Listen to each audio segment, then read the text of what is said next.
electric cars are not proven to be future or at least present, People don't find themselves convenient in these cars because if you don't own your own driveway, your own parking spot, your own garage, if you don't own a wall box or a socket, you're done. You can't rely only on public charges. It's too inconvenient. Hey gang, in this episode, we're going to be talking to my new pal, Matas Buzelis. He is the head of communications at carVertical. We're going to be talking all about the car market and where things are headed starting today and into perpetuity. Let's go.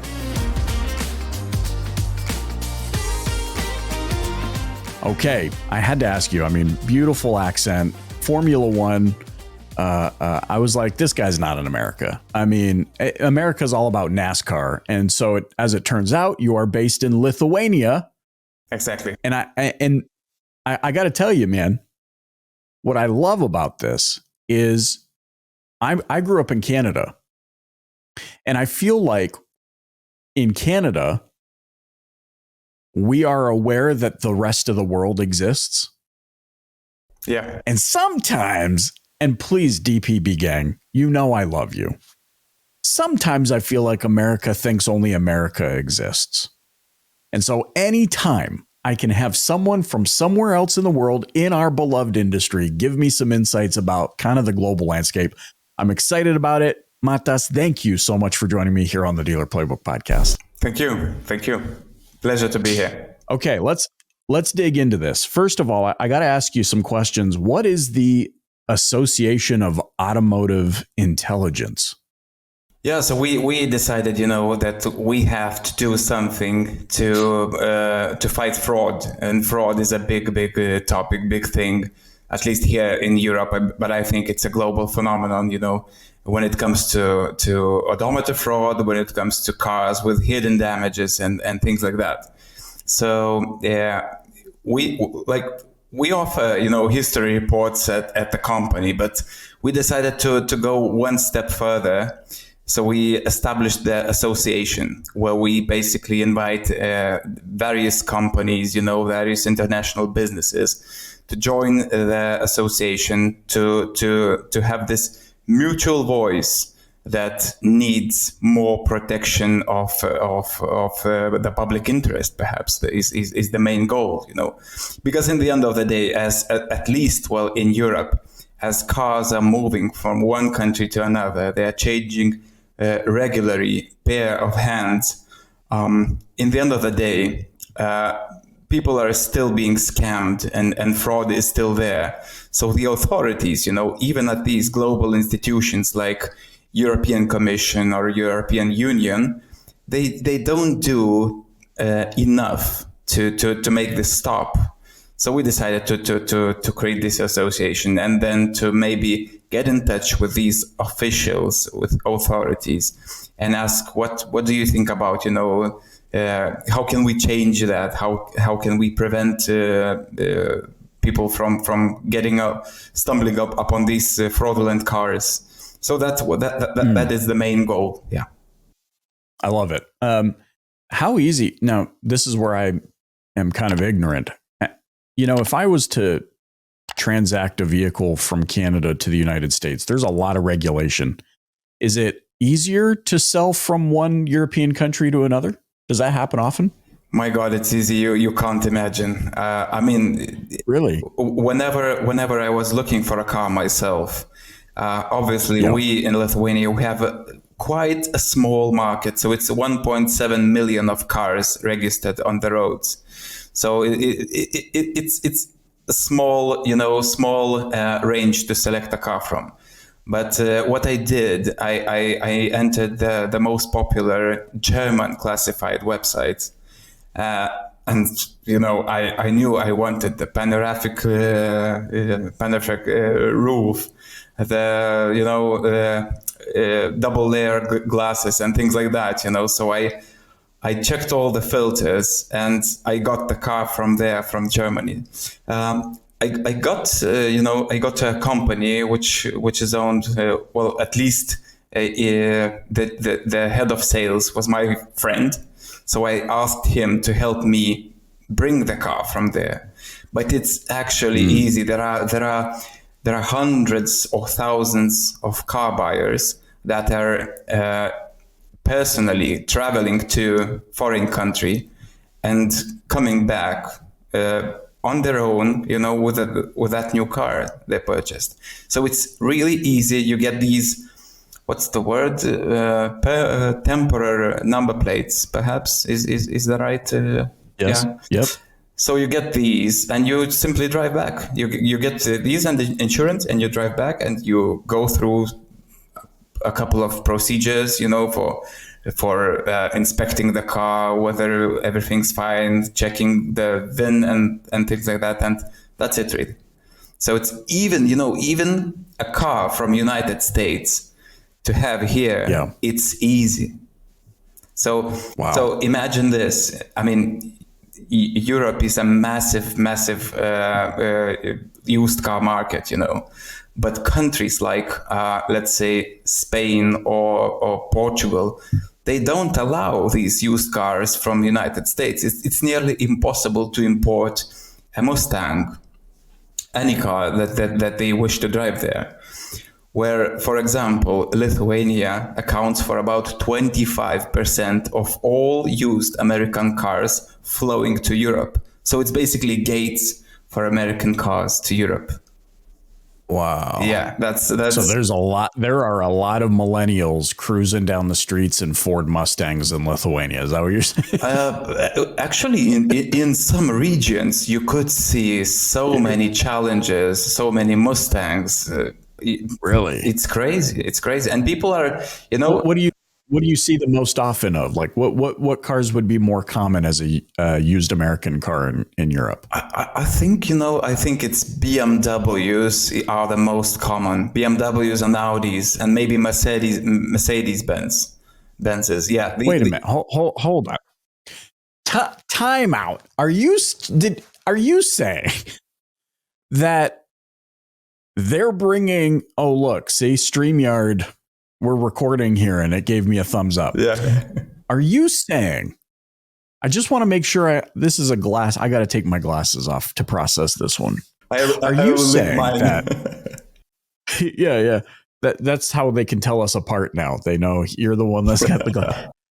Are you saying that Lithuanian citizens are bringing used BMWs, Mercedes-Benz, and Audis from America to Europe, and we're here feeling special when we get to have one that we know was made in Europe? Exactly. What is happening? Is that what you're saying? I think it's the difference in the regulation, because as far as I know, if the car is older than 25 years, only then you're allowed to import it to the United States. Something like that. There is a limit of, I think they control the import market somehow. While in here in Europe, it's only a matter of safety. I think if the car is okay, if it passes all the technical inspections, you're good to go. If it has kilometers on the clock, if it has a fog light in the rear, that's good. Maybe I think there is also the difference in the corner lights. Maybe it's red on some cars instead of orange or yellow. Yeah, right. But these are all minor things that they could. It's easy to change. Yeah. And we have this problem. This is bizarre. Yeah, we have this problem because people. Let's say an example: a G series, G generation 3 series BMW. So usually they import these cars, damaged. They are damaged. They are from auctions like Copart and the other one. It's with a very difficult name for me to pronounce. But they import these cars damaged.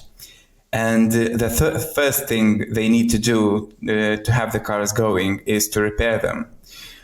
And because BMWs are so popular here, what people do, they steal parts, and it's such a big problem. I mean, if you own a BMW, you're paying double for insurance when compared to Mercedes-Benz or Audi. So this is a big problem. But people are basically importing American cars because of the affordability and because of the equipment trim. So I think Americans are purchasing these cars brand new with better equipment than Europeans do. Well, maybe in somewhere in Switzerland, maybe they are speccing the cars like like there's no tomorrow. But usually cars are a little bit cheaper here, and also there are very little diesels in United States, so people are now shifting to petrol powered cars. And Interesting. And it couldn't be easier to sell American cars at any time before than it is now. Yeah. You just opened up a can of worms here because I drive my beloved diesel. I look at regular petrol powered vehicles now like they are some sort of inferior type of vehicle, because the minute I went to diesel, I don't know what it is. Something magical happened. Hey, before we hop back into this episode of the Dealer Playbook, we got to give a shout out to today's sponsor, AutoFi. AutoFi helps progressive dealers like you sell smarter, not harder, on your dealership website and now in your showroom too. AutoFi solves the everyday problems dealers actually face, like bottlenecks at the sales desk, customer distrust, and decision overload. And their all-new showroom solution includes deal estimation, desking, lender routing, and an F&I menu, all in one powerful platform that bridges the gap between the CRM and DMS. Dealerships with AutoFi can manage the floor more efficiently, fast-track the yes, and make better lending decisions, enabling them to sell cars faster with higher satisfaction and more profit. In fact, deals with AutoFi take an average of 28 minutes from customer check-in to loan approval, and dealers are making $411 more back-end PVR per deal. Go to autofi.com/dealer playbook to learn more. That's autofi.com/dealer playbook and start selling smarter today. All right, let's hop back into this episode. The wormhole that you've just opened up here is, obviously there's a lot of discussion about energy, ICE vehicles, EV powered vehicles. As we transition into talking about the used car market, because I'd love your vantage point there, maybe fill us in. What's happening in Europe as far as EVs? Is the EV narrative still very strong there? Is it still very favorable to buy an EV? Are there a lot of government, incentives? Because here it depends on the day. It's like, yes, we're pro EV, then we're not, then, it's, we're cutting incentives, so there's not much of an incentive, and wait, they're more expensive to operate. What's the European vantage point now that I'm asking you, Matas, to be the spokesperson for all of Europe, and what is happening with EVs? It's endless topic. I think we can continue here forever. But there are a couple of I think very important points. One of which is 2035. I think from 2035, all the member states of European Union, they couldn't sell brand new internal combustion engine powered cars. So it's all electric from 2035. So we don't have a lot of time left to play with these normal vehicles, let's say. Now, in United Kingdom, in Great Britain, they had this deadline 5 years sooner. So it was 2030. And we were like looking to the United Kingdom and thinking, what will happen? Because it's only about in very Western countries of Europe, it's only about 16 to maybe 18% of new cars market are electric cars. So it's still a rather unpopular choice, by the majority. But the authorities in the UK, they saw that the sales are not getting traction. And what they decided to do, they decided to postpone the ban by 5 years. And that's the problem, because, already businesses who are buying fleets of these EVs and all the manufacturers, they were already convinced to 2030s. And now it's like 5 years postponed. And I think the confidence is gone. So they don't have the UK's, decision makers. They don't have the trust anymore. People are not buying electric cars, while millions are already invested in the infrastructure, and all the future plans. So I think it's right. Very interesting. But when we come back to the general picture of Europe, it's very in some countries, as I said, it's like 16 or 17% of new cars market are electric. But in other countries, even in Italy, which is extremely strong player in the automotive industry, I think the market share is about 4.7%. So electric cars are not proven to be future, or at least present, People don't find themselves convenient in these cars, because if you don't own your own driveway, your own parking spot, your own garage, if you don't own a wall box or a socket, you're done. You can't rely only on public charges. It's too inconvenient, because refueling a car is so much easier when you think about it. And I have a friend who did a project. So I think he drove a Nissan Leaf in maybe about 2 years ago, and he was driving the car around the Baltic Sea. So he started from Lithuania, he went to Latvia, Estonia, Finland, Sweden, and all the remaining countries around.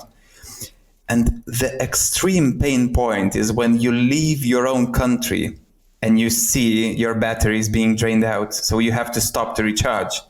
So then you stop at any random, charging station. You have to download the app of that charging network. You have to connect your own, account and connect your payment card. And they were in Finland, and they couldn't find an English version of the app because it was in Finnish. So they had to go to a local grocery store to ask someone at the counter, could you please translate it for us? How can we do that? Because it's like 6% of the battery remaining. So it's so far from reality for majority, for all the tasks you need.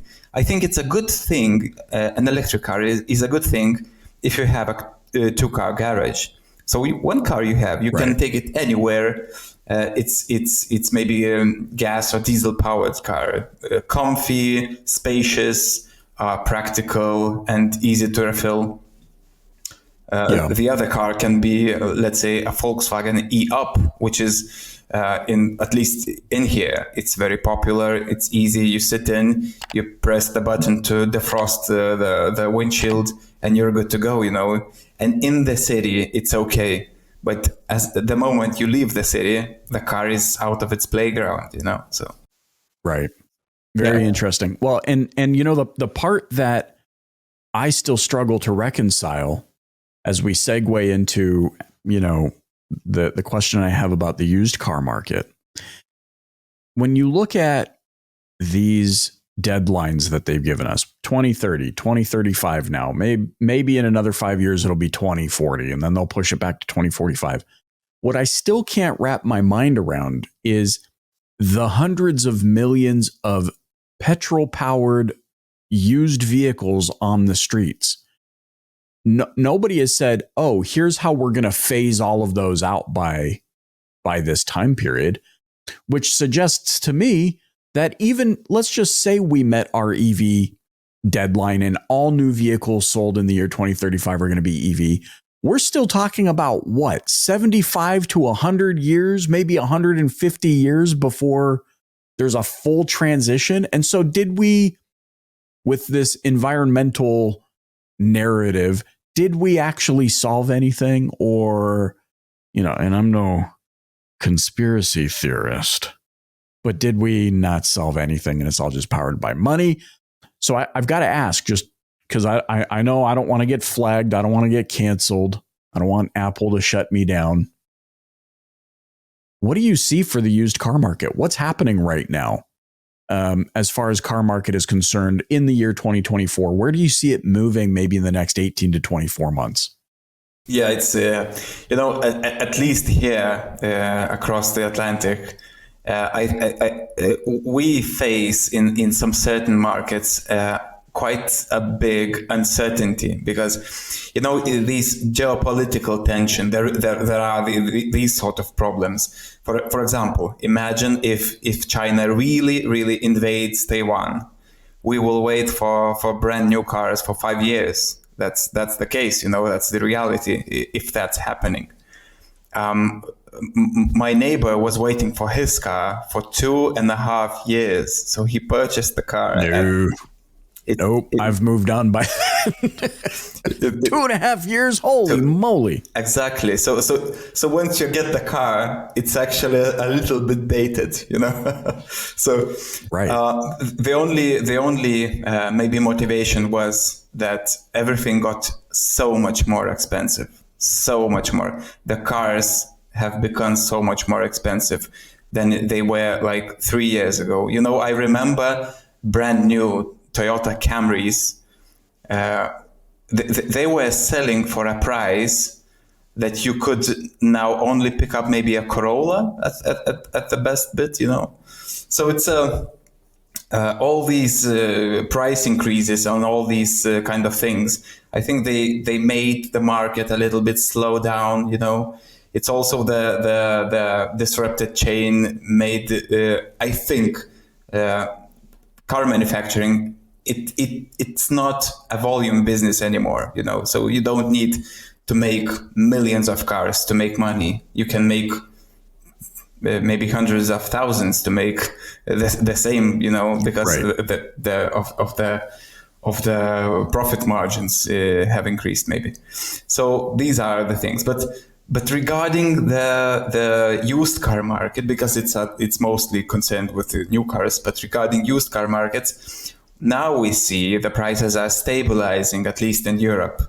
They were increasing, and the car I purchased 2 years ago, I could have sold it last year and get some, with an increase, with a profit. So these were the levels the prices increased by. And I think now it stabilizes because of the inflation and all the people are, judging if they really need to change their cars. But it seems to be coming down to what it was in pre-COVID years, So the transactions are increasing, at least in most countries. In 2024, I think it can be really stable if there are no more geopolitical nonsense or whatever the case is. But when we speak about used cars, we also have to not forget the fraud and all the pain points that car buyers are usually experiencing. So that's, I think. Do you think that? Do you think because of the dependence we may see on the used car market that's a real challenge? We're going to see an increase in perhaps fraud for people who are seeing the market stabilize, who still want to get more for their vehicle. So do you see that that's going to be probably a more prevalent issue moving forward? I think, we have to also pay attention to the technology itself, because there are ways the scammers and fraudulent people are making an impact to their cars.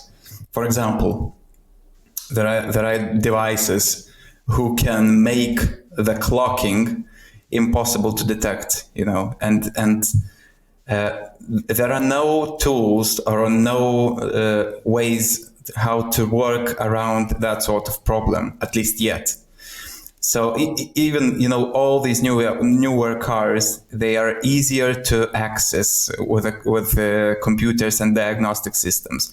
Easier usually to hack, easier even to steal, because maybe you heard how they steal cars in Great Britain. They are simply walking with these antennas next to the house, and they are spotting the keys left next to the door. And I've seen that. Simply opening the doors and driving off. The guy holds up yes, I've seen this where a guy holds up an antenna looking thing. Exactly. And that extends the range of the key fob so that the car thinks the key fob is closer than it is. Exactly. And they start the engine and they drive off. Once they've driven off, now I'm curious. Yeah. Once they've driven off and then they turn that car off, what do they do from there? I think there are a couple of scenarios. One of which is they can they have these blank keys. They can connect some sort of like tools and create a key that will work with the car. So this is one way. Another way is to quickly disassemble the car, and it's only a matter of time. Usually when they steal these cars, they already have, the order where to get the front bumper, where to get the engine, where to get all the connections are looking for these sort of parts in the black market. So it's another thing, But wow. Yeah, they're looking for all of those Mexican-made American BMWs. yeah. Exactly. Yeah. By and large, obviously you are working on a solution to help mitigate that. What are you seeing globally outside of the European market? I know you guys do some work in Mexico and other parts of the world. Do you see the used car market stabilizing, or is it fluctuating by region? I think it more depends on the region. It more depends. There are at least what we see in Europe. So it's usually two sides. It's west versus east. East are always following west. So there are more electric cars in the west, and they're coming slowly to the eastern side. Firstly, as used cars, and only in a couple of years, the market share of brand new electric cars are increasing as a follow, of that sort of phenomenon. It's very. It depends on the market. It's impossible, I think, to find a way how to describe all the global used car markets at once, But our main purpose, our main goal is like to have our hand right on the pulse of that sort of global market and to see what's happening, how it's breathing, and how can we help? How can we increase the level of trust, maybe the level of transparency, and by seeing that, we have found out that, for example, the level of fraud is absolutely stable. It's like rock solid. It doesn't move anywhere. Even these tools, that can help to mitigate all these risks, they're not, in the end of the day, effective in terms of making the fraud go away. So I think that's the main issue. Yeah. Yeah. It just goes to show when it comes to retailing or selling or private selling vehicles, the number one thing that makes people most comfortable is having that level of transparency to ensure that we are getting the best exchange for our hard-earned money in exchange for something that we believe is going to do the best for us. And that transcends whether you're a retail car dealership or a private seller. It just goes to prove it's the proof point that provide as much transparent information as possible, speeds up the transaction, deepens the relationship. Man, I've really enjoyed this conversation. I always enjoy getting perspectives from other parts of the world. Matas Buzelis, thank you so much for joining me on the Dealer Playbook podcast. How can those watching and listening learn more and connect with you?